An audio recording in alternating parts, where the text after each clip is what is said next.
Hello दोस्तों, कैसी चल रही है आपकी तैयारी।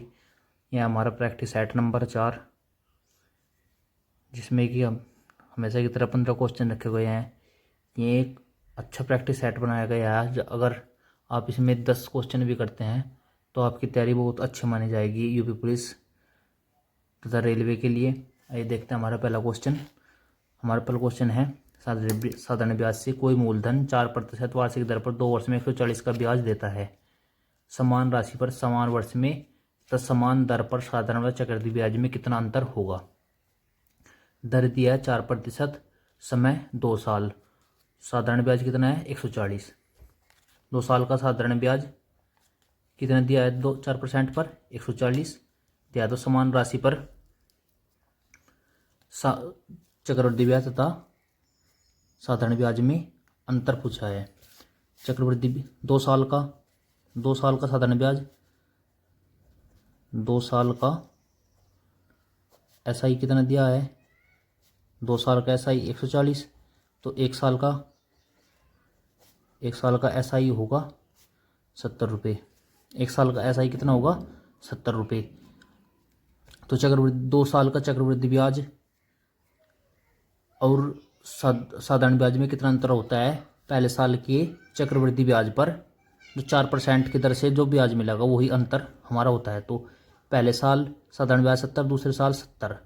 साधारण ब्याज दोनों साल बराबर समान होता है, लेकिन जो अगर हमारा अंतर आएगा वो यहाँ पे होता है। जो हम ऐसे लिखते हैं वो कितना होगा 70 का 4%।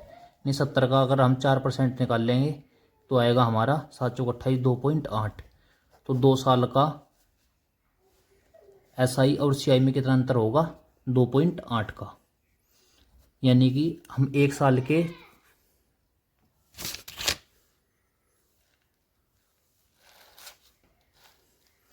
तो हमारे 2 साल के साधारण ब्याज चक्रवृद्धि ब्याज का अंतर कितना हुआ 2.8 रुपये।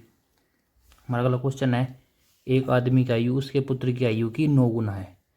2 वर्ष बाद पिता की आयु उसके पुत्र की आयु की 6 गुना से 1 कम होगी। उनकी वर्तमान आयु बताइए।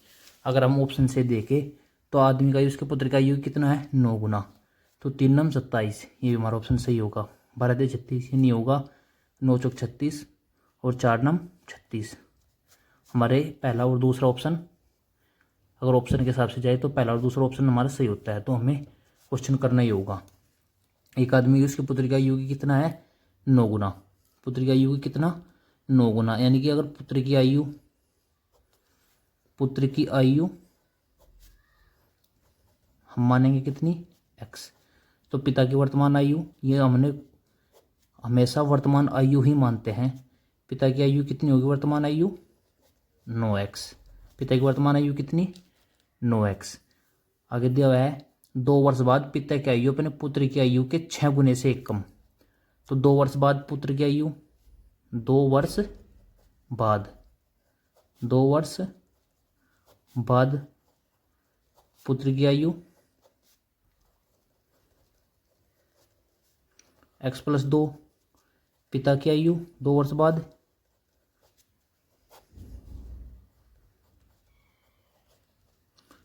9x + 2। 9x + 2। आगे दिया है कि 2 वर्ष बाद पिता की आयु अपने पुत्र की आयु के 6 गुने से 1 कम। अपने पुत्र की आयु के 6 गुने से कितनी 1 कम। तो यानी कि इसने कहा है कि 2 साल बाद यदि हम पिता की आयु तथा पुत्र की आयु का अंतर 1 होगा अगर हम पुत्र की आयु को 6 गुना कर दे। पुत्र की आयु को कितना 6 गुना कर दे और पिता की आयु जो होगी उसमें कितना अंतर होगा हमारा 1 का। तो हम कैलकुलेशन करेंगे तो 6x + 2 - 9x - 2 बराबर 1। तो 6 दूनी 12, 3x 12 में से अगर 2 घटाएंगे तो 10 + का 10 बराबर का 1।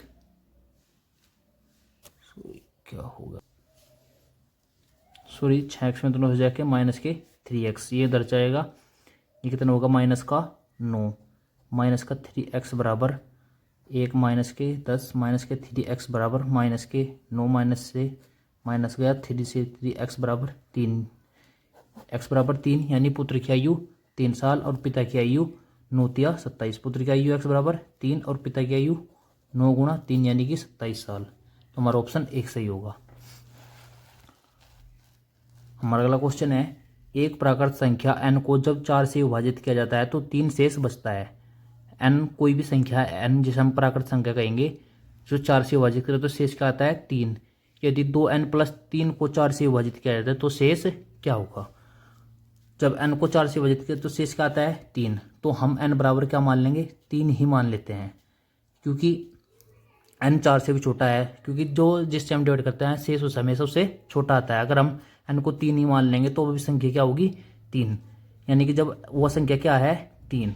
अब यदि 2n + 3 को 2n + 3 बराबर क्या होगा हमारा 2 गुना 3 + के 3, 2 तिया 6 और 6 3 9। अब संख्या हमें किसको डिवाइड करना है 4 से 9 को, 4 से 9 को डिवाइड करके क्या शेष आता है 1 शेष। क्या शेष आएगा 1 शेष।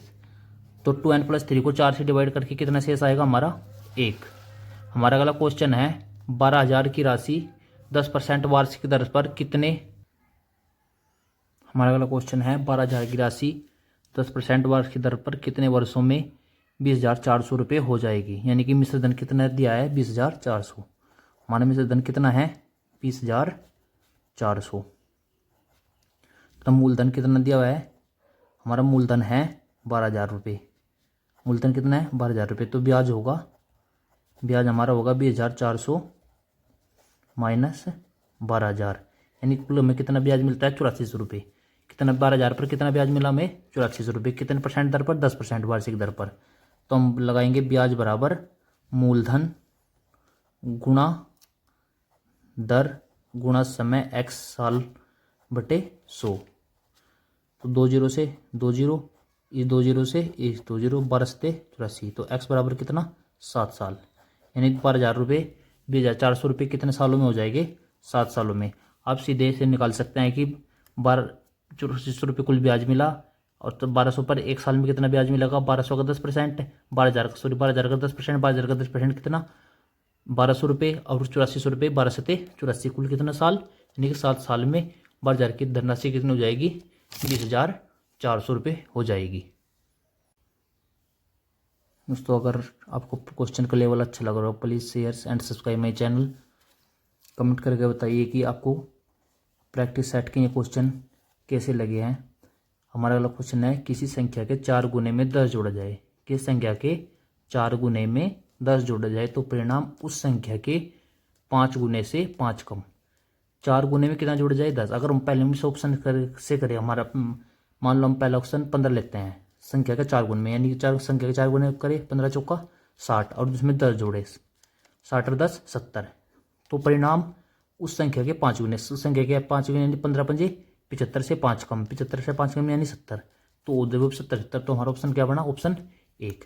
लेकिन अगर हम इसे करें माना संख्या x, माना संख्या x, हम संख्या को मान लेंगे x है। संख्या का कितना गुना 4 गुना, संख्या का 4 गुना कितना 4x में 10 जुड़े, 4x में कितना जुड़ा 10।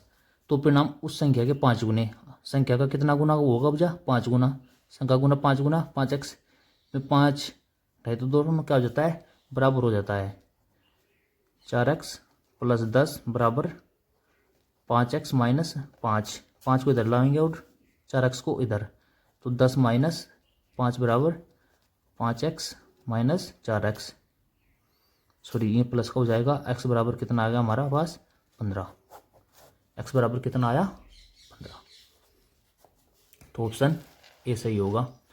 हमारा अगला क्वेश्चन है, दो संख्याओं का एलसीएम उनके एचसीएफ का 3 गुना है। एलसीएम उनके एचसीएफ का 3 गुना है। यदि एलसीएम व एचसीएफ का योग कितना है 120, यानी एलसीएम एचसीएफ का कितना गुना है 3, यानी अगर एलसीएम 1 और एचसीएफ क्या माने हम, सॉरी एलसीएम 3, अगर एचसीएफ को 1 माने तो एलसीएम कितना होगा 3। यदि एलसीएम व एचसीएफ का योग 120, एलसीएम व एचसीएफ का योग कितना 120, अनुपात में दोनों का योग कितना होगा यहाँ पे हमारे अनुसार योग कितना होगा अनुपात में एलसीएम व एचसीएफ का 4। तो 4 किसके बराबर 120 के।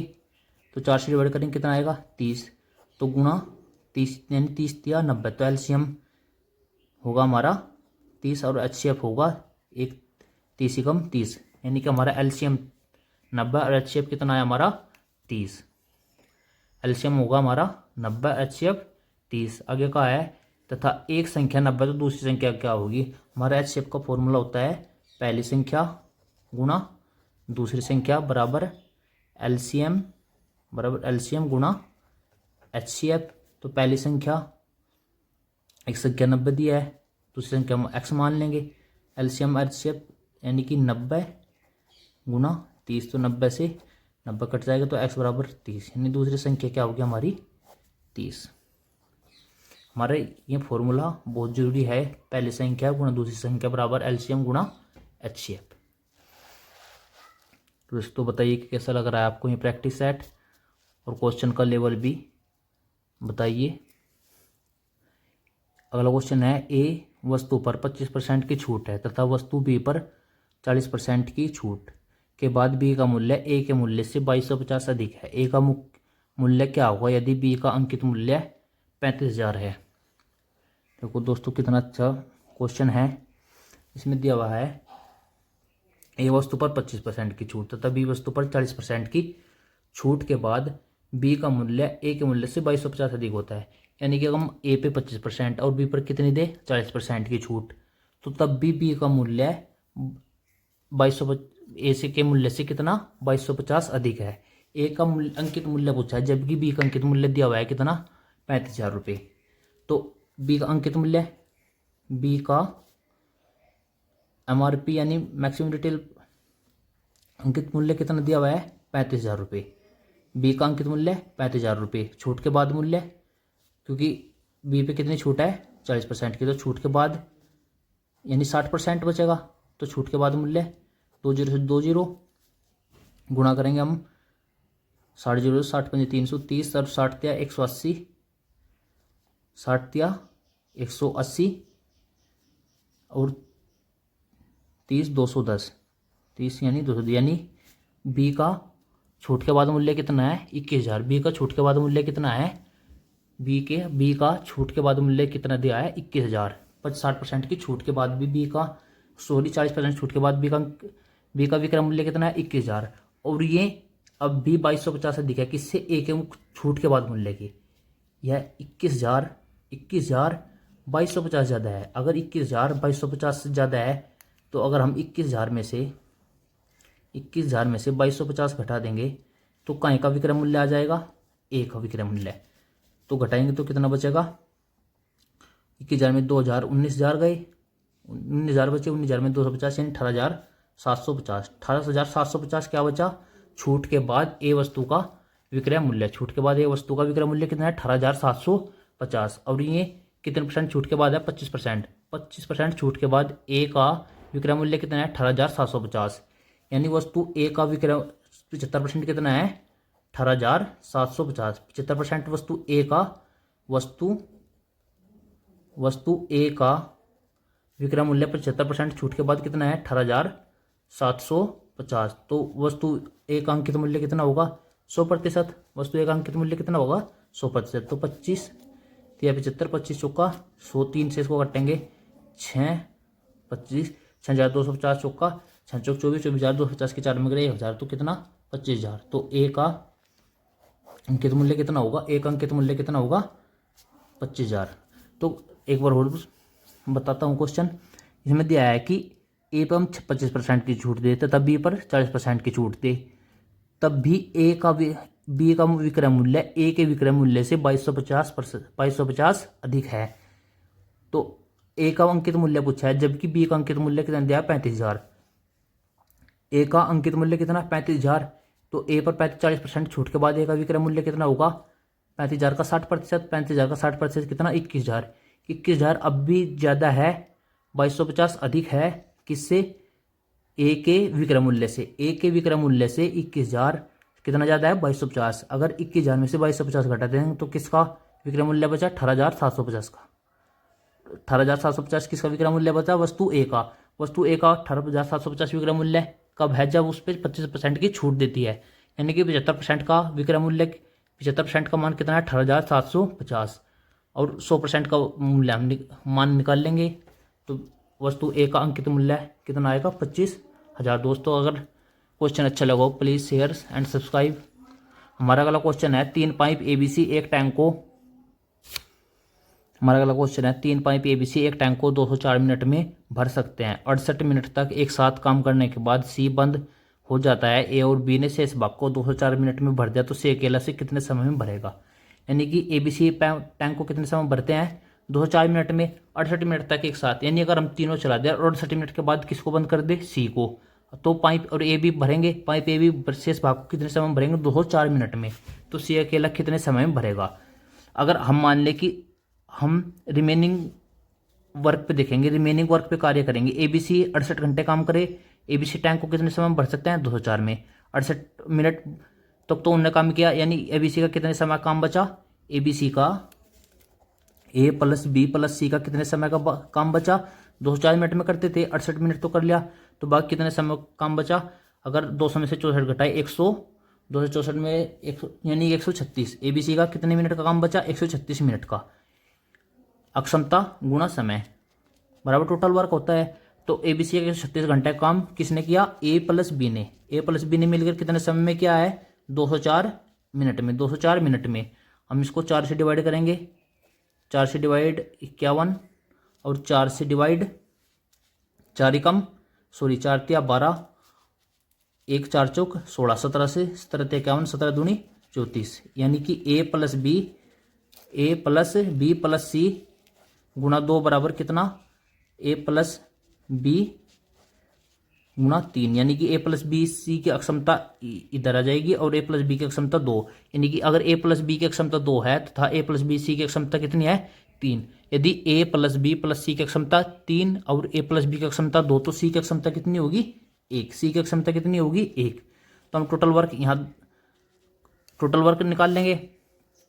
टोटल वर्क कितना होगा हमारा टोटल वर्क, हमारा टोटल पाइप की अक्षमता पाइप की अक्षमता कितनी होगी, पाइप की अक्षमता हमारी होगी, क्योंकि ABC तीनों मिलकर 204 मिनट में भरते हैं किस अक्षमता से 3 अक्षमता। तो टोटल वर्क होगा तो C अकेले कितने समय में भरेगा, तो पूछा है कि मेरा C कितने समय में भरेगा। तो हम C को निकाल लेंगे, C भरेगा उसको, C भरेगा C उस पाइप को भरेगा 204 गुणा 3, यह टोटल वर्क है। टोटल पाइप की टैंक की अक्षमता है और C की अक्षमता कितनी है 1। तो 204 गुणा 3 यानी कि 400 यानी कि 612 मिनट में उसे C पाइप कितना भर देगा। हम हमेशा इसे क्वेश्चन को हमेशा रिमेनिंग वर्क से करते हैं। ABC टैंक को 204 मिनट में तो भर सकते हैं, लेकिन वो 68 मिनट काम कर चुके हैं। अगर 204 में से 68 घटाएं तो कितना बता 136। यानी कि ABC का 136 का काम, ABC का 136 मिनट का काम कौन कर रहा है A प्लस बी कितने समय में 204 मिनट में। तो हम डिवाइड करेंगे तो यहाँ से ABC की अक्षमता निकाल लेंगे। ABC की अक्षमता टोटल 3 और 204 मिनट लगते हैं, तो टोटल पाइप की अक्षमता 204 गुणा 3 और C की अक्षमता से भाग करके निकाल लेंगे C अकेला काम कितने समय में करता है। हमारा अगला क्वेश्चन है 47 से। A और B ने क्रमशः 12,000 व 16,000 लगाकर एक व्यापार शुरू किया। A और B ने कितने 12,000 व 16,000 लगाकर व्यापार शुरू किया। 3 महीने बाद A ने 5,000 वापस ले लिए, जबकि B ने 5,000 और निवेश किए। 3 महीने बाद B ने 5,000, A ने 5,000 रुपये और B ने और 5, यानी कि 3 महीने के बाद A का कितना रहा 7,000 रुपये और B का 5,000 रुपये यानी 21,000 रुपये हो गया। उसके 3 महीने बाद यानी शुरू से 6 महीने बाद C ने 21,000 रुपये उसके साथ व्यापार में शामिल मिलेगा। 1 वर्ष बाद 55,000 के लाभ में B का हिस्सा C के हिस्से से कितना अधिक था। दिया है A, B और C 3 भागीदार हैं। 12,000 रुपये लगाए A ने और B ने कितने लगाए 16,000। 12,000 रुपये A ने और B ने कितने 16,000 रुपये। लेकिन 3 महीने के बाद A ने 5,000 वापस ले लिए, यानी कि B ने सिर्फ 12,000 रुपये कितने समय के लिए लगाए 3 महीने के लिए। और उसके बाद 5,000 रुपये निकाल लिए। A अगर 12,000 में से 5,000 रुपये निकाल लेते तो कितने बचे उसके पास 7,000 रुपये। और 7,000 रुपये इसने अंत तक रखे, यानी कितने महीने तक 9 महीने तक। अनुपात B ने भी 16,000 रुपये कितने महीने तक रखे, 3 महीने तक। उसके बाद उसने 5,000 रुपये और बढ़ा दिए, यानी कि उसके कितने रुपये हुए, 21,000 रुपये, और ये भी कितने समय तक, 9 महीने के लिए। और सी ने कितने रुपये लगाए, 21,000 रुपये। सी कितने रुपये लेके साथ निवेश करता है, 21,000 रुपये के साथ, और कितने महीने तक, 6 महीने तक। सी कितने महीने तक, 6 महीने तक। तो हम यहाँ से इनके लाभ का अनुपात निकाल लेंगे। लाभ का अनुपात सभी में से 3 जीरो हटा लेंगे।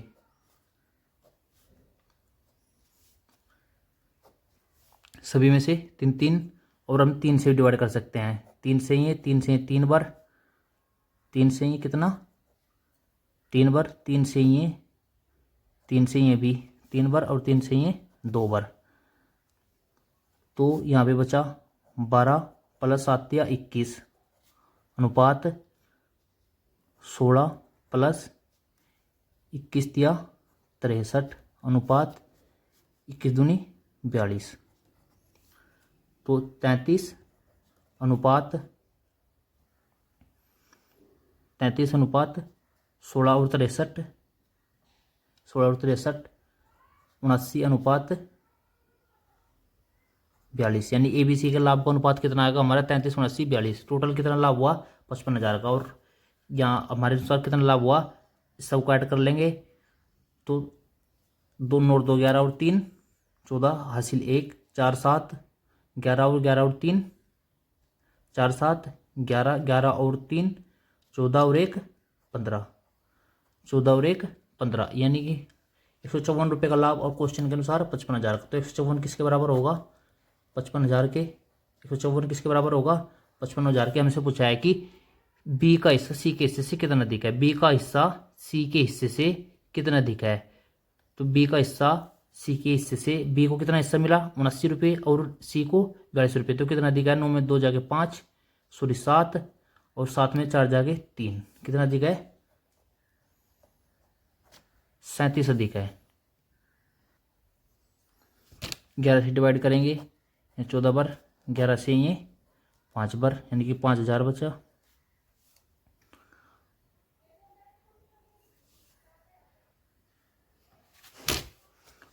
तो 7 से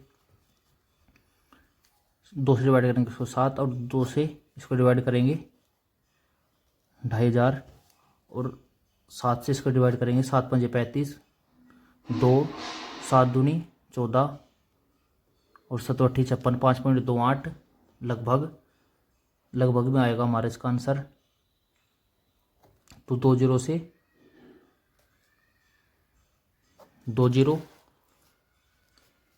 25 अट्ठे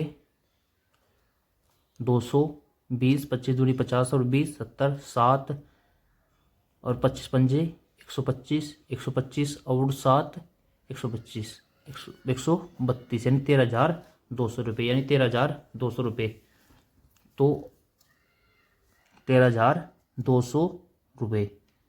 तो हमारा आंसर इसमें से कोई नहीं, यानी कि हमारा आंसर कितना होगा, 13,200 रुपये। 5 ऑप्शन 13,200 रुपये। सॉरी दोस्तों, इस क्वेश्चन में हमसे एक मिस्टेक हुई थी कि ये यहाँ पे मूल क्वेश्चन में 16,000 था और बी का था 12,000, जिसकी वजह से हमारा आंसर कितना है, 13,200 रुपये।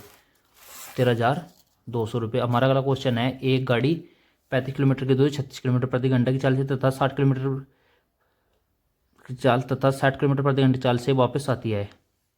पूरी यात्रा के दौरान उससे यानी 35 किलोमीटर की दूरी 36 किलोमीटर प्रति घंटा की चाल से जाती है तथा 60 किलोमीटर प्रति घंटा की चाल से वापस आती है। पूरी यात्रा के औसत चाल, क्योंकि दूरी समान है तो हमारा औसत चाल का फॉर्मूला होता है, हमारा औसत चाल का फॉर्मूला होता है 2 गुणा XY बटे X प्लस Y। जब दूरी क्या हो, समान हो, तो 2 गुणा 36 गुणा 60, और 36 और 60 कितना, 96। तो 12 अट्ठे 96, और जी 12 36, तो 60 दूनी 120, 120 को 60 दूनी 120 को डिवाइड करेंगे 15, 8 से 15 × 3 = 45।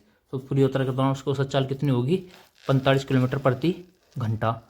हमारा लोग क्वेश्चन है, ए ने बिक्री के लिए कुछ वस्तु खरीदी जिसमें से 30% बेची नहीं जा सकी, हालांकि शेष वस्तु को उसने उस मूल्य पर बेचा जिससे 19% लाभ पर, जिससे उसे पूरे उस पर 19% लाभ हो। ए ने शेष वस्तु को क्रय मूल्य से कितने अधिक % पर बेचा, यानी कि हमसे पूछा गया है कि वह कितने परसेंट में बेचा उसने प्रत्येक वस्तु को, किस परसेंट लाभ पर बेचा है कि पूरी वस्तु पर 30% खराब होने के बाद भी उसे 19% का लाभ होगा। ए ने बिक्री के लिए कुछ वस्तु खरीदी जिसमें 30% बेची नहीं जा सकी। मान लो उसने कुल वस्तु 100 वस्तु खरीदी थी जिसमें से कितनी नहीं बेची जा सकी, सही वस्तु कितनी बची, सही वस्तु 30% खराब होने के बाद कितनी बची, 70 वस्तु। कुल वस्तु खरीदी 100 वस्तु, कुल वस्तु खरीदी थी 100 जिसमें 30% खराब हो सकी यानी कि बेची नहीं जा सकी, यानी कुल उसने 70 वस्तु बेची। अब 100 वस्तु उसने प्रत्येक को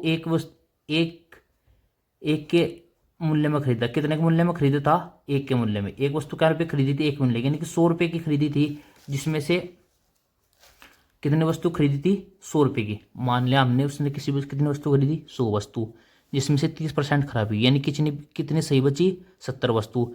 हमने मान लिया कि उसने एक वस्तु 1 रुपये खरीदी जिसने, यानी कि उसने कुल 100 रुपये इन्वेस्ट किए थे और अंत में लाभ उसे कितना हुआ, लाभ सहित तो वस्तु विक्रय मूल्य 19% लाभ का, यानी कि विक्रय मूल्य कुल वस्तु कितने रुपए की बेची उसने, 119। कुल वस्तु कितने रुपए की बेची, 119। 119 वस्तु, कितनी वस्तु बेची उसने, 119 रुपये की, कुल 70 वस्तु। कुल 70 वस्तु कितने रुपए की बेची, 119 की। कुल 70 वस्तु 119 रुपये की, यानी कि उसने 70 रुपये की वस्तु को कुल कितने रुपए में बेचा, 119 में। तो 70 की वस्तु क्रय मूल्य कितना, 70 रुपये, क्रय मूल्य कितना, 70 रुपये, और बेचा कुल, और विक्रय मूल्य कितना, 119, विक्रय मूल्य कितना, 119, यानी कुल कितना लाभ, 49 रुपये का लाभ हुआ उसको। 49 रुपये का लाभ हुआ किस पर, 70 पर। तो कुल 100% निकालेंगे तो 0 से 0, 7 सती 49, तो 7×70, यानी प्रत्येक वस्तु को उसने कितने अधिक में बेचा, 70% अधिक पर बेचा। प्रत्येक वस्तु को कितने में बेचा, 70% अधिक पर, जिसपे उसे कितना लाभ हुआ, टोटल पर 19% लाभ होगा। मैं एक बार फिर बता देता हूँ कि वस्तु हमने माना कि उसने 100 वस्तु खरीदी 1 रुपये के हिसाब से। 100 वस्तु 1 रुपये के हिसाब से कितने रुपये क्रय मूल्य है, यानी कितने रुपये में उसने कुल वस्तु क्रय की, वस्तु का क्रय मूल्य कितना होगा, टोटल 100 रुपये। अब 30% खराब होगी, यानी 100 का 30%, यानी 30 वस्तुएं खराब होगी, तो सही वस्तुएं कितने बची उसके पास, 70। अब कुल क्रय मूल्य 70 वस्तुओं का 70 वस्तु ही बेचेगा, जिससे कि हम क्रय मूल्य कुल 70 ही लगाएंगे, 70 रुपये। और इन 70 वस्तुओं को उसने किस विक्रय मूल्य में बेचा, टोटल के 19% लाभ पर, टोटल का 19%, टोटल क्रय मूल्य उसका कितना था, 100 रुपये, 19% लाभ पर, यानी कि 19 रुपये लाभ। तो 100 + 19 विक्रय मूल्य टोटल कितना हुआ, 119 का। लेकिन सही वस्तु हमें उसने पूछा है कितना वस्तु से अधिक बेचा, कुल 70 वस्तु उसने 119 रुपये की बेची, तो कितना लाभ, 49 रुपये लाभ लिया, कितना, 70 वस्तुओं पर, तो 49/70, तो कितना आया हमारा, 70%। दोस्तों अच्छा लगा तो please share and subscribe my channel. अगला हमारा क्वेश्चन है, पुलिस तथा चोर के बीच दूरी 300 मीटर है। चोर 11 किलोमीटर प्रति घंटा तथा पुलिस 13 किलोमीटर प्रति घंटा से भागते हैं। कितने किलोमीटर दौड़ने के बाद पुलिस चोर को पकड़ लेगा, कितने किलोमीटर दौड़ने के बाद पुलिस चोर को पकड़ लेगा। यहाँ पे चोर और यहाँ पे कौन है, पुलिस। पुलिस की स्पीड 13 किलोमीटर प्रति घंटा, 13 किलोमीटर प्रति घंटा, तथा चोर की स्पीड 11 किलोमीटर प्रति घंटा। उन दोनों के बीच की दूरी कितनी है, दोनों के बीच की दूरी दी है 300 मीटर। सापेक्ष चाल आएगी, सापेक्ष चाल कितनी होगी हमारी, सापेक्ष चाल जो आएगी वो x - y, अगर इसको x मान ले और इसको y, तो सापेक्ष चाल क्या होगी, 2 किलोमीटर प्रति घंटा, 2 किलोमीटर प्रति घंटा। तो 2 किलोमीटर प्रति घंटे के बाद चोर कितने समय के बाद उसे पकड़ लेगा, पुलिस कितने समय में पकड़ेगी, चोर को हमें निकालेंगे कि पुलिस कितने समय के बाद चोर को पकड़ लेगी। तो 300 मीटर की दूरी कितने, 2 की स्पीड से, ये 2 किलोमीटर प्रति घंटा है, अगर हम उसको बदल लेंगे, किलोमीटर में बदल लेंगे मीटर को, तो 20 से 20 और 2 से ये 1.5 बार, तो कितने समय में, यानी कि 1.5/10 घंटे में उसको पकड़ लेगी। तो हम देखेंगे चोर, अब पुलिस कितने, हमसे पूछा है कि पुलिस चोर को पकड़ने से पहले कितने किलोमीटर दौड़ेगी। तो इतने समय में चोर पुलिस को पकड़ती है, तो हम देखेंगे इतने समय में 1.5/10, और पुलिस की एक्चुअल स्पीड कितनी थी, 13 किलोमीटर प्रति घंटा। इतने घंटे में पुलिस कितनी दूरी तय करेगी, इतनी दूरी 13 पंजे 65, 6 13 कम 13 और 6 19, तो कितना आया 19.5/10, 19.5/10 यानी कितना 1.95 किलोमीटर के बाद पुलिस चोर को पकड़ लेगी। 1.95 किलोमीटर के बाद पुलिस चोर को पकड़ लेगी। हमारा अगला क्वेश्चन है नाव धारा से, जिसमें दिया है शांत जल में नाव की चाल 20 किलोमीटर प्रति घंटा। शांत जल में नाव जबकि धारा की चाल 8 किलोमीटर प्रति घंटा है, तो हम धारा की दिशा में चाल ज्ञात करेंगे। धारा की दिशा में चाल कितनी होगी,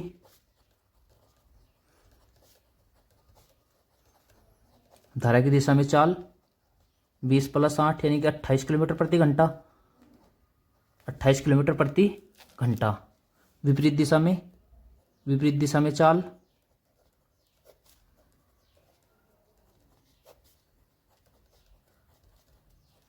विपरीत दिशा में चाल 20 - 8 यानी कि 12 किलोमीटर प्रति घंटा।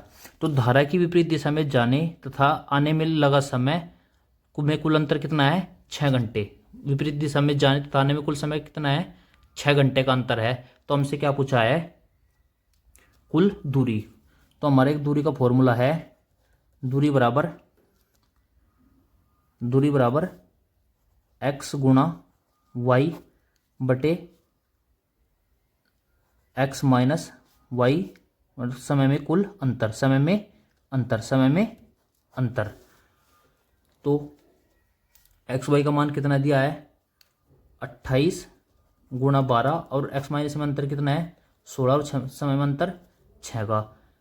तो 8 4 से डिवाइड करेंगे, 4 बार 4 तिया 12, और 4 से डिवाइड करेंगे 7 बार 7 तिया 21, 21 छिक्कू 126। तो दूरी कितनी की है, 126 किलोमीटर। दूरी कितनी है, 126 किलोमीटर। हमारा अगला क्वेश्चन है 36 और 12 का तृतीय अनुपाती। 36 और 12 का तृतीय अनुपाती, 36 और 12 का तृतीय अनुपाती। अगर इसको ए लिखे, इसको लिखे बी, तो हमारा तृतीय अनुपाती का फॉर्मूला होता है b² अपॉन a। तो b का मान 12/12/36, 12 144, 12 144, 144 को 36 से काटेंगे, 36 दूनी 72, 72 दूनी 144, यानी कि 4 बार, यानी कितना 4। तो इसका तृतीय अनुपाती कितना होगा, 4। दोस्तों अगर आपको प्रैक्टिस सेट अच्छा लगता हो, please share and subscribe my channel. Comment करके बताइए कि आपको क्वेश्चन का लेवल कैसा लगा और आपका कितना स्कोर रहा। 5 लगातार सम संख्या का औसत 30 है, सबसे बड़ी संख्या बताओ। 5 लगातार सम संख्या का औसत कितना है, 30, और हमसे बड़ी संख्या पूछी है। दोस्तों देखो, अगर मैं मान लूँ मैं शुरू की 6 संख्या लिखता हूँ, शुरू की 5 सम संख्याएं लिखता हूँ, अगर हम इसका औसत निकालेंगे तो हमेशा 6 आएगा, क्योंकि 2 और 4, क्योंकि औसत का फॉर्मूला है कुल योग बटे कुल संख्या। तो कुल योग 2 और 4 6, 6 6 12, 12 और 8 20, 20 और 10 30। तो 30 बटे अगर हम 6 करेंगे तो कितना आएगा, 30 बटे 5 करेंगे तो कुल कितना औसत आएगा, 6। यानी कि अगर हम कुल सम संख्याएं, अगर हम कितनी भी सम संख्याएं लिखे, तो जो बीच का होगा वो हमेशा उसका आंसर होगा। बीच में जो संख्याएं होगी हमेशा वही औसत होगा। तो इस प्रकार 5 लगातार सम संख्या का औसत कितना है, 30। अगर औसत 30 है, जैसे कि औसत 6 था, 2 इधर थी, 2 इधर थी, तो ऐसी 2 संख्या इधर, यानी कि 28 और 26, और 2 इधर 32 और 34, 32 और 34। तो हमेशा बड़ी संख्या क्या होगी, 34। हमेशा बड़ी संख्या क्या होगी, 34। दोस्तों ये था हमारा प्रैक्टिस सेट नंबर 5। अगर आपको हमारे प्रैक्टिस सेट अच्छे लगते हो, please share and subscribe my channel, तथा कमेंट करके बताइए कि आपका कुल कितना स्कोर रहा। अगर आप इसमें से 10 क्वेश्चन भी बना पाए तो आपकी तैयारी बहुत अच्छी होगी। ओके दोस्तों, धन्यवाद। मिलते हैं अपने अगले प्रैक्टिस सेट में।